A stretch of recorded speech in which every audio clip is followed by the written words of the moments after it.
558 kHz. 6 na dekadang maaasahan sa balita at serbisyo publiko. Ang himpilan ng RMN Network sa Mega Manila. Live sa radio at online. Alas 7 ng umaga.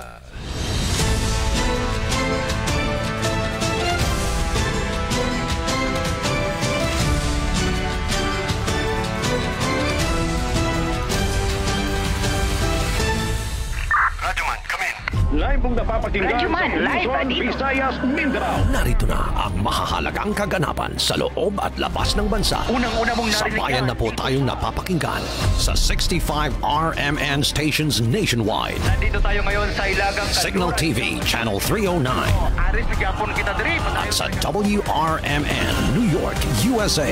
Wala pang ibang reporter dito. Napapanood din tayo sa YouTube at Facebook channel ng RMN Worldwide. Mula po sa RMN Broadcast Studios, Atlanta Center, Manila. Narito ang inyong kasamang tagapagbalita. RMN Network News. Mayong buntag, Luzon, Visayas at Mindanao. Ako po si Radyoman Aljo Bendijo. Huwebes po ngayon, 25 sa buwan ng Enero taong 2024. At Radyoman Zander Kayabyab. At narito ng ulo na mga mainit na balita. Level na tubig silang dam sa Luzon bumaba dahil sa nararanasang El Nino. Taas presyo sa ilang mga brand ng sardinas, gatas at sabon inaprubahan ng DTI. Deadline sa franchise consolidation o paglahok ng mga driver at operator ng jeep sa mga kooperatiba pinalawig ni Pangulong Ferdinand R. Marcos Jr. hanggang sa Abril 30, Piston at Manibela, ikinatuwa ang desisyon. Mga nalikom na pirma para sa People's Initiative na abot na umano ang sapat na bilang ayon kay Congressman Joey Salceda. Senado magsasampa ng petisyon sa Korte Suprema para ipahinto ang pagtanggap ng Commission on Elections ng mga pirma para sa People's Initiative. Sa ating balitang sports, San Miguel Beermen at Magnolia Hotshots kapwa mag-isang panalo na sa semifinals ng PBA Commissioner's Cup. At sa ating showbiz balita, Kylie Padilla inamin na ang real score nila ng rumored non-showbiz boyfriend. RMN Network News. Detalye po ng ating mga balita. Asahan pa rin na pagulan silang bahagi ng bansa dahil pa rin yan sa shear line at localized thunderstorm. Ayon sa DOST Pag-asa, partikular nang naapektuhan ng shear line o salubungan ng mainit at malamig na hangin ang Bicol Region, Quezon, Oriental, Mindoro, Romblon at Marinduque. Dahil dyan makakaranas ng naturang mga lugar ng kalat-kalat na mga pagulan na sasamaan pa ng pagkidlat at pagkulog. Inalerto na rin ang Pag-asa mga residenteng nasa mabababang lugar sa banta ng pagbaha at landslide. Samantalang Cagayan Valley Region 2, Aurora, Cordillera Administrative Region o CAR, Metro Manila at nalalabing bahagi ng Luzon ay uulanin dahil pa rin sa hanging amihan. Magdadala naman ng pagulan sa Visayas at Mindanao ang localized thunderstorm.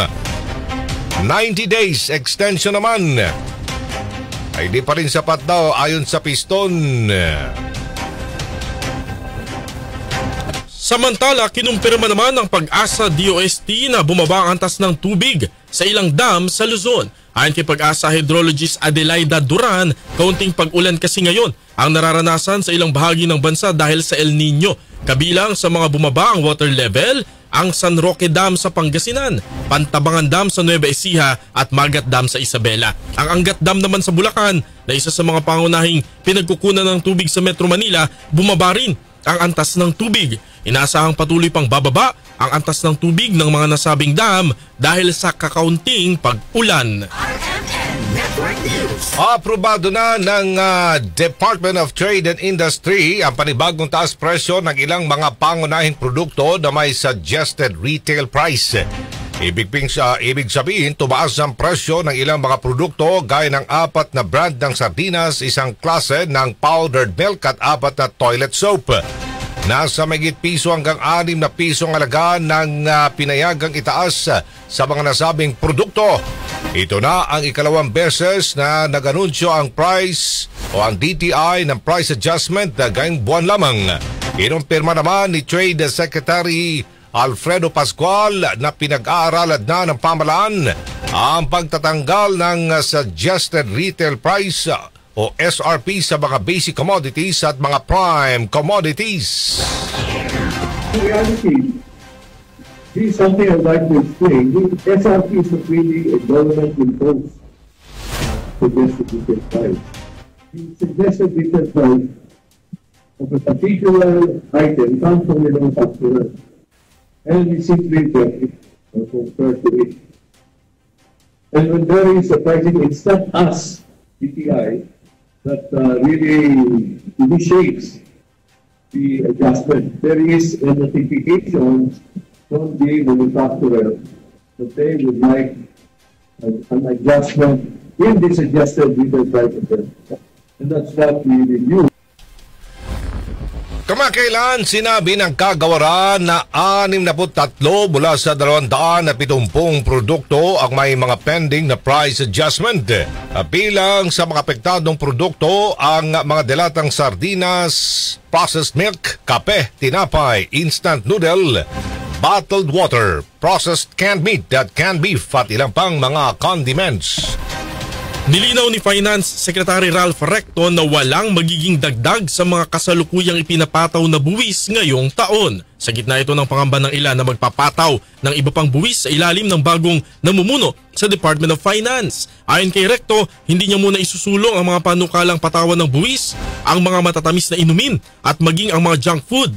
Sa ngayon, wala naman daw dapat ikabahala pagdating sa lumulobong utang ng Pilipinas dahil kaya itong tugunan sa pamamagitan ng pagpapabilis sa pangongolekta ng buwis. Your ability to pay, that is important. It's not the size of the debt, but your ability to pay. Nominally, the debt looks high.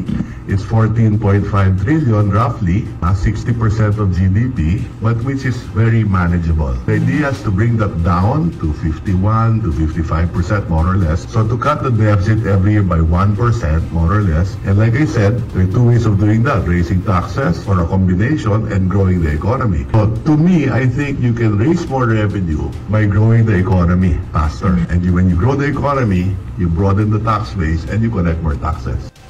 Yan po si Finance Secretary Ralph Recto. Alas 7:07 ng umaga. Sa Bantala, pinalawig ni Pangulong Ferdinand R. Marcos Jr. ang palugit para makalahok sa mga kooperatiba o korporasyon, ang mga jeepney driver at mga operator. Ito'y kasunod ng rekomendasyon ni Transportation Secretary Jaime Bautista na bigyan pa ang mga tsuper at mga operator ng jeep na makapag-consolidate. At dahil po dyan, extended hanggang sa 30 ng Abril 2024 ang franchise consolidation.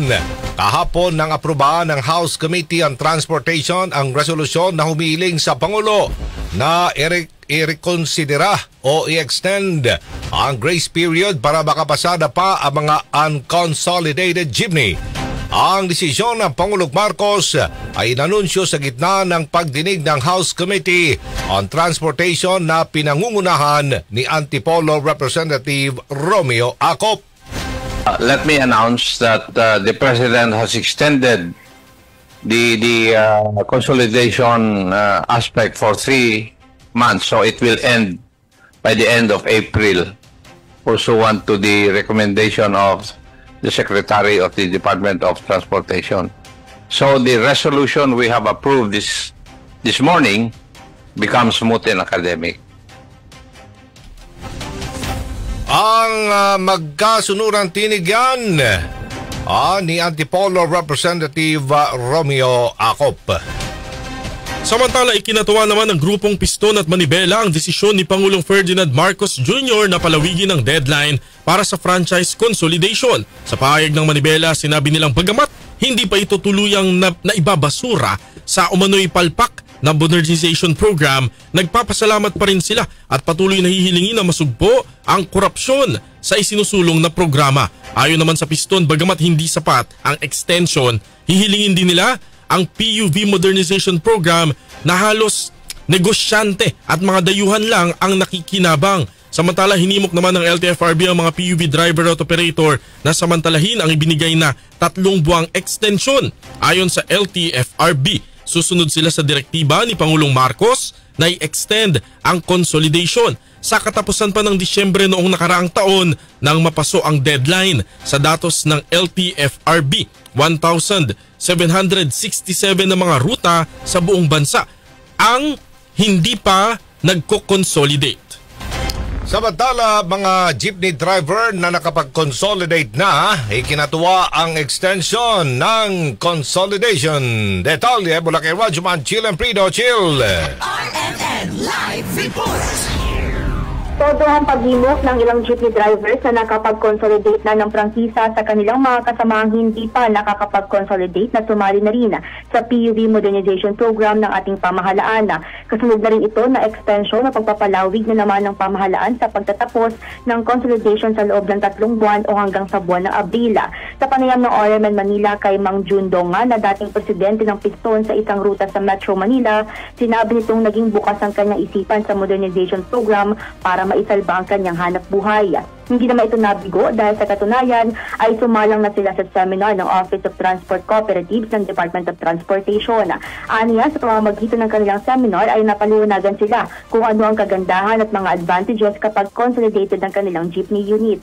Dahil dito, hinikayat ni Dongan ang kasamahan itong namamasada na hindi pa nakapag-consolidate na magpa-consolidate na rin para maunawaan ang kagandahan ng PUV Modernization Program. Pakinggan natin ang pahayag ni Manong Jun Dongan sa eksklusibong panayam ng RMN Manila.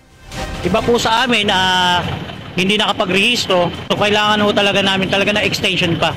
So para sa inyo na consolidated na, hindi ba unfair to? Hindi naman po, para sa amin hindi unfair to. Kasi binibigyan pa kami ng pagkakataon ni gobyerno para makapag-consolidate, mag-iayos ang aming hanap buhay. So katulad ko, nakapag-membro na ako, nakapag-seminar na ako sa CDA at sa OTC, na ipaliwanag na ni gobyerno kung ano ang tamang proseso, kung ano yung mga adhikain ng ating gobyerno na para sa amin yung mga kagaganda na aming hanap buhay. Kung maaalala, ito na ang 3 palugit na ibinigay ng pamahalaan sa mga jeepney drivers para magpa-consolidate ng kanilang mga prangkisa. Kasama mo sa DZXL RMN Manila, Rajuman Chill and Prido, Tatak RMN. Maraming salamat, Chill and Prido. Samantala, sa Bacolod City, may mga transport groups na tuloy pa rin ang laban para sa 5-year franchise sa harap nga po noong 3 buwang extension ng deadline ng jeepney consolidation. Kasama natin sa balita Rajuman Albert Hiner ng RMN Bacolod. Tuloy pa rin ang laban. Itong sigaw ng mga traditional jeepney operator sa driver sa lungsod sa harap ng 3 months extension sa deadline ng jeepney consolidation. Enero 31 nitong taon, unang petsa ng deadline para sa consolidation, pero ipinalawig ito ni Pangulong Ferdinand Bongbong Marcos Jr. hanggang Abril 30 nitong taon. Ayon kay Bacolod Alliance of Commuters Operators and Driver o Bacodegros President Lilian Simbrano, temporaryo lang ang extension, sa halip tuloy ang kanilang ipinaglalaban na 5 years franchise at review ng PUV Modernization Program. Una na nagplano ang transport group na magsagawa ng malawakang protest rally bago ang Enero 31. Kasama mo sa RMN DYHB Bacolod, Rajuman Albert Hiner. Tatak RMN. Maraming salamat, Rajuman Albert Hiner. Alas 7:13 ng umaga, isang welcome development para sa Passenger Forum ang pagpapalawig pa ng Pangulong Marcos Jr. ng 90 days para sa consolidation ng prangkisa ng mga PUV sa bansa. Sa panayam ng RMN Manila kay Passenger Forum Convener Primo Murillo, sinabi nitong hindi naman sila tutol sa PUV Modernization Program pero kailangan daw munang maglatag ang pamahalaan ng konkretong plano para rito. Anya sa ngayon kasi ay nagkukulag na ang mga bumibiyaheng jeep at ito ang idinadaing ng mga commuters kaya't hindi napapanahon na bawasan ang pampublikong sasakyan sa mga kalsada. Kung maalala, sa Pebrero 1 ay huhulihin na sana ang mga jeep na papasadang hindi pa nagpa-consolidate. Para kay Murillo, may tamang paraan para sa PUV modernization at hindi ang pagtatanggal sa mga bumibiyaheng jeep sa mga kalsada. Ngayon pa lamang, nahihirapan ng sumakay yung ating mga kababayan. Ngayon pa lamang, grabe na yung traffic na inaabot dahil maraming mga kababayan natin sumusubok na bumili ng kotse, kahit second hand o kaya motor, na lalong nagpapasikip ng ating traffic, no? Babawasan pa natin yung mga jeep dahil dito sa ill-planned na consolidation. May tamang paraan papunta sa consolidation. Halimbawa, dapat ilabas muna yung route rationalization plan para makita natin na saan yung mga ruta. May mga lugar, sigurado kami, may mga lugar na unserved o kung hindi man ay underserved na pwedeng doon ka maglagdag ng bagong jeepney, no? Imbis na parang ang itsura, kailangan matanggalan muna ng prangkisa yung mga traditional jeepney bago tayo magdagdag ng bagong jeepney. Binigyan ni Passenger Forum Convener Primo Murillo sa panayam ng RMN Manila.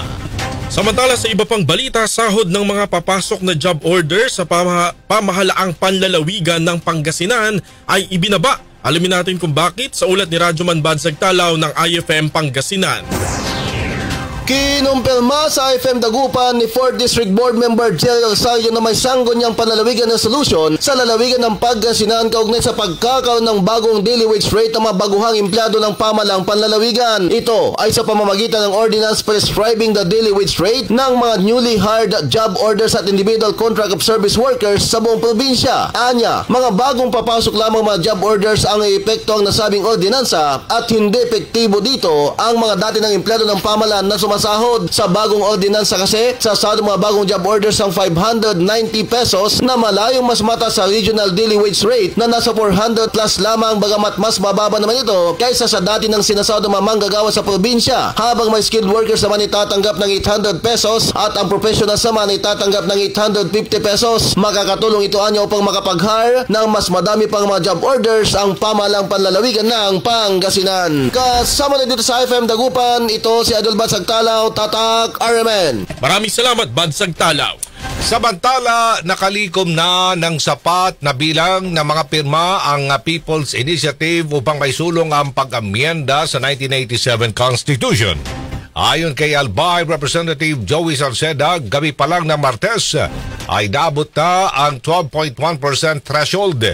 Sa ilalim ng saligang batas, kailangan ng pirma ng 12% ng kabuuang bilang ng mga botante sa buong bansa, habang 3% din na kailangan sa kada distrito para maisulong ang charter change sa pamamagitan ng People's Initiative. Ayon pa kay Salceda, sunod na hakbang ay ang paghahain ng petisyon para sa plebisito at request sa COMELEC na i-validate ang mga pirma. Umapila naman ang mambabata sa Senado na irespeto ang desisyon ng mga taong lumagda sa signature campaign.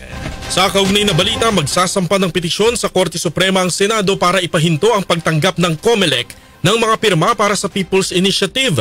Ayon kay Senate Minority Leader Coco Pimentel, dapat tumigil ang COMELEC sa pagtanggap ng mga pirma, lalo't hindi naman kilala ang mga pinagmumulan ng signature sheets. Wala rin anyang kapangyarihang tumanggap ng lagdaang COMELEC dahil mismong Korte Suprema na ang nagsabi na hindi sapat ang batas ngayon ukol sa People's Initiative. Pinangangambahan din na mauwi sa pagbabago ng konstitusyon ang People's Initiative na taliwas sa layunin lamang nito na amyendahan ang ilang bahagi ng saligang batas. Sa ngayon, hindi na rin muna aksyonan ng Senado ang resolution of both houses number 6 na may kaugnayan sa pag-amyenda sa economic provision ng konstitusyon matapos ang mga ulat na may mga kongresistang nasa likod ng isinusulong na People's Initiative.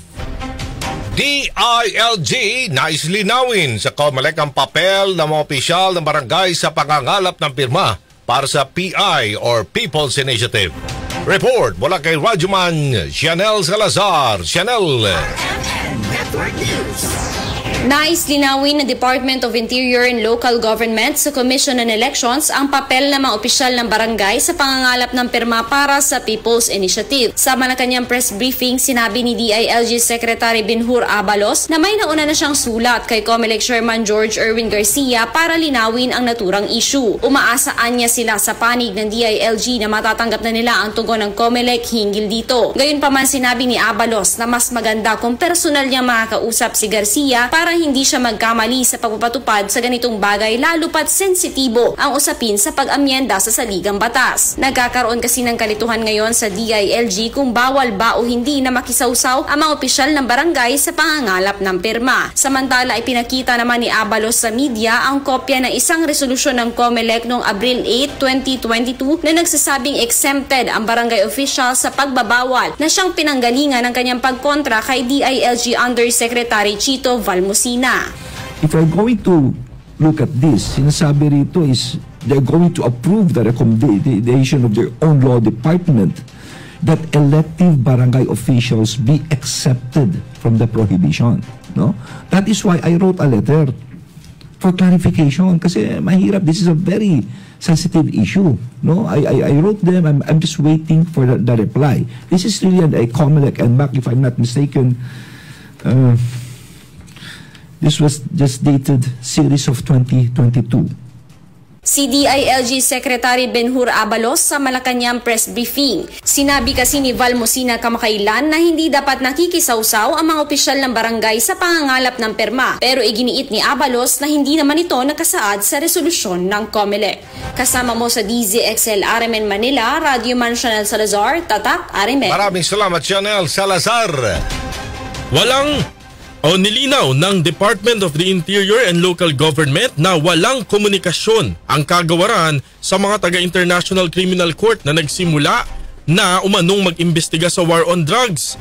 Ayon kay DILG Secretary Benhur Abalos, wala pa siyang natatanggap na ulat na may mga taga-ICC ang nakipag-ugnayan sa PNP o kaya ay sa mga lokal na pamahalaan. Tiniyak naman ni Abalos na susunod sila sa utos ni Pangulong Marcos na huwag makipagtulungan sa ICC investigation. Our office is concerned that the ALG is, I have no knowledge about this. There's no communication with them, nothing at all. We will follow the lead of the President. Yan po si DILG Secretary Benjamin Abalos. Samantala, iginiit ng Department of Justice na walang legal na tungkulin ang Pilipinas na sumunod sa ICC. Ayon sa DOJ, wala pa silang natatanggap na opisyal na impormasyon na may presensya ng ICC sa Pilipinas. Alas 7:21 ng umaga, aminado si Senador Bato de la Rosa na takot siyang makulong. Ito'y sa gitna pa rin ng gumugulong na investigasyon ng International Criminal Court kaugnay sa war on drugs ng administrasyon ni dating Pangulong Rodrigo Duterte. Ayon kay De La Rosa, nangangamba siya lalo na kung hindi na niya makikita ang kanyang mga apo. Sa kabila nito, nanindigan naman ng senador na wala siyang anumang ginawang krimen. Takot ko lang makulong, mapalayo ako sa mga apo ko. Yun ang natakutan ko na I love my apo very much. Tapos lalaki sila na wala silang apo, wala silang lolo. Hinap-hinap pa naman ko yung apo ko. Tatlo yung apo ko eh. Paano ko dadalhin sa dahil yun? Just in case makulong ako. Diba? Yan ang natakutan ko. Napalayo sa mga mahal ko sa buhay. Ayon kay dating Senador Antonio Trillanes, malapit nang inabas ang arrest warrant laban kay dating Pangulong Duterte at iba pang mga respondents sa investigation ng ICC ukol sa war on drugs. Kasunod nito, binanata ni Bato de la Rosa si Trillanes na pinag-aaway lamang ang mga Duterte at Marcos. Pero buwelta ni Trillanes kay De La Rosa, tigilan na ang satsat at magpaliwanag na lang sa ICC.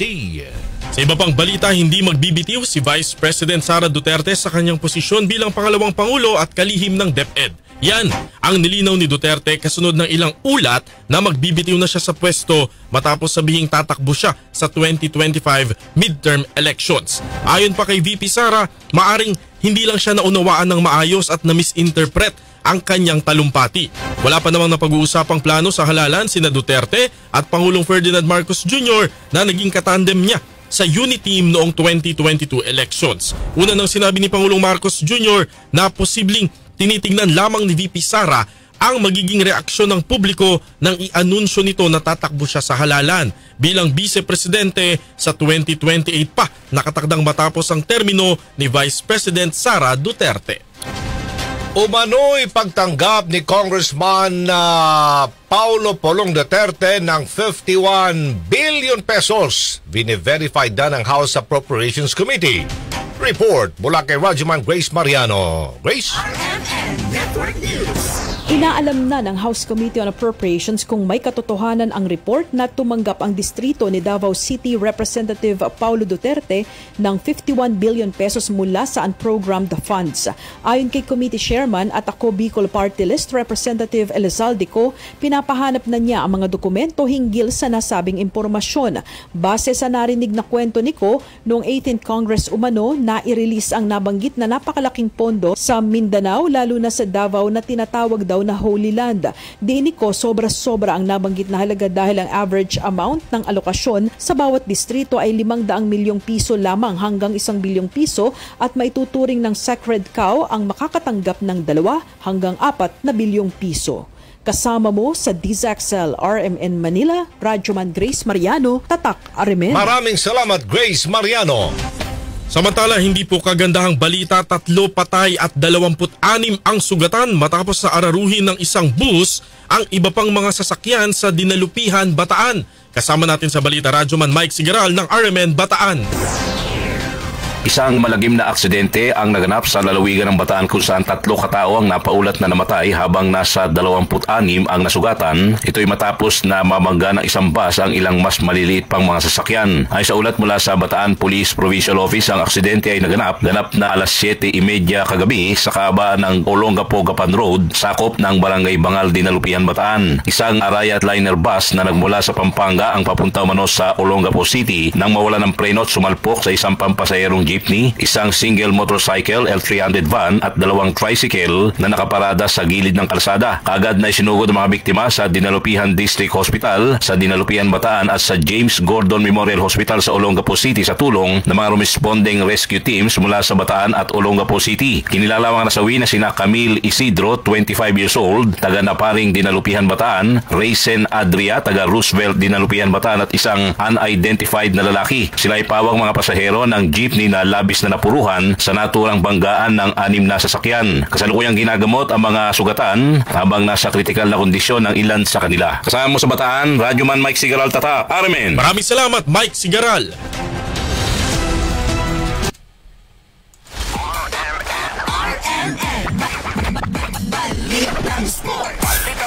Ay, ito na po, San Miguel Beermen at Magnolia Hotshots kapwa mag-isang panalo na sa semifinals ng PBA Commissioner's Cup. Report mula kay Jairus Peña, Florida. Jairus, good morning. Good morning po at ito na, kapwa nagwagi ang SMB, ang San Miguel Beermen at ang Magnolia Hotshots sa Game 1 ng PBA Commissioner's Cup semifinals. Sa unang game, nahabol at nasayang ang lamang ng Phoenix Fuel Masters matapos silang talunin ng Magnolia Hotshots sa score na 82-79. Nanguna para sa Hotshots si Tyler Bay na may double-double na 23 points at 10 rebounds. Naging dikit ang laban sa mga huling minuto ng laro pero nagmintis ang potential game-tying 3-pointer ni Jason Perkins para sa Phoenix. Susubukan ng Hotshots na makadalawang panalo na kontra sa Phoenix sa Game 2 sa Biyernes pero hindi naman agad susuko ang Fuel Masters na inaasahang babawi sa kanilang pagkatalo. Samantala, manipis din ang naging labanan sa pagitan ng San Miguel Beermen at Barangay Ginebra na nagtapos sa score na 92-90. Kumolekta naman dito si CJ Perez ng 26 points para dalhin sa panalo ang San Miguel Beermen. Para sa ating RMN Sports, Radyoman Jairus Peña, Florida, Tatak RMN. Thank you, Jairus. Sa atin pong entertainment news, si Kylie Padilla inamin ang real score nila ng rumored non-showbiz boyfriend. Kasama natin sa balita ang kamukha ni Kylie. Kyrie Irving, yung basketball player. Si Josayan. Josayan, good morning. Good morning, Kuya Sandor sa Tito Aljo. Ikaw, kilala ko yun. Oo, kilala ko yun. In fairness, kilala ko yun. Gwapo yun. Ako okay yun sa akin. Paglagay ka ng bigote. Ayoko yun. Kylie Minogue. Ito na nga. Pag-usapan natin si Kylie Padilla. In a relationship na nga ba ngayon ng aktres na si Kylie Padilla sa mystery guy na naspatan na kasama niya sa isang mall kamakailan? Unti-unti na kasing nagiging bukas sa publiko si Kylie na ipakilala ang rumor non-showbiz boyfriend nito. Sa isang TikTok video na in-upload ng celebrity fitness coach na si Francis Simon, diretsahang tinanong niya si Kylie na kung sino ba yung lalaking nakasuot na puting damit at long hair na kasama niya sa kumalat na video at tila holding hands while walking pa sila. Mabilis namang sumagot ang aktres at walang kaabog-abog na inamin niya na ayun ba, siya yung nagpapasaya sa puso ko. Okay. Hindi man pinangalanan ni Kylie ang lalaking tinutukoy nila ni Francis, ilang netizens ang nagkomento sa nasabing video at binanggit ang pangalan ng tattoo artist na si John Simon. So kapatid niya. Hindi. Ewan. Wala ka picture. Kapatid nung tattoo artist na kasama niya? Baka. Magkapelido. Magkapelido eh. Oo. Hindi naman ito ang unang pagkakataon na naspatan na magkasama sina Kylie at Gino. Asan yung video? Oo nga. Wala Labas mo yung video. Picture wala. Yung video nung yung video na nila. Naka-holding hands. Naka-holding hands. Saan?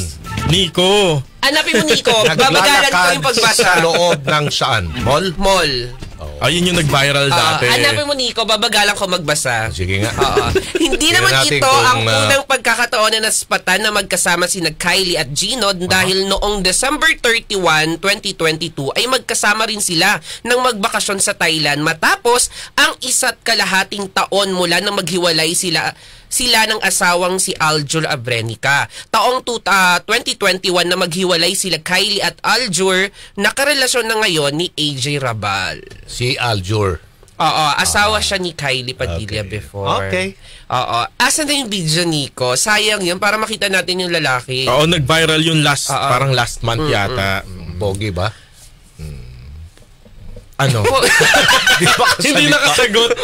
Ano? Pogi naman siya. Pogi. Oo. Okay. Pero mas pogi si Aljur. Aljur. Okay. Okay, at least masaya na si Kylie. Mas pogi si Aljo Bendijo. Yun! Oo nga. Sayang no. Inaantay ko lang yung sinasabi. Masasabihin ko. Dapat tayo dyan na mas pogi. Oo, mas pogi. Ayan! Ano ka na? O, diba?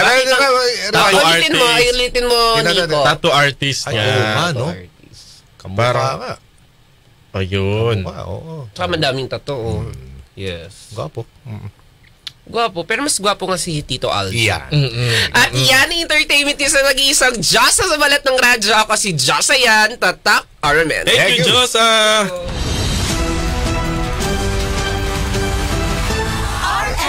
Network News. At sumayin niyo po ang mga nangungunang mga balita. Ito po si Radyoman Aljo Bendijo. Radyoman Zander Kayabyab. Mula sa RMN Broadcast Studios at Atlanta Center, Manila. By Buntag, Pilipinas. Inyo pong natunghayan ang RMN Network News. Malaki ang tumutok para huwag mahuli sa maiinit na mga balita at impormasyon. Reaching millions nationwide and worldwide for more than 70 years. Tatak RMN. Alas 7:32 ng umaga. This time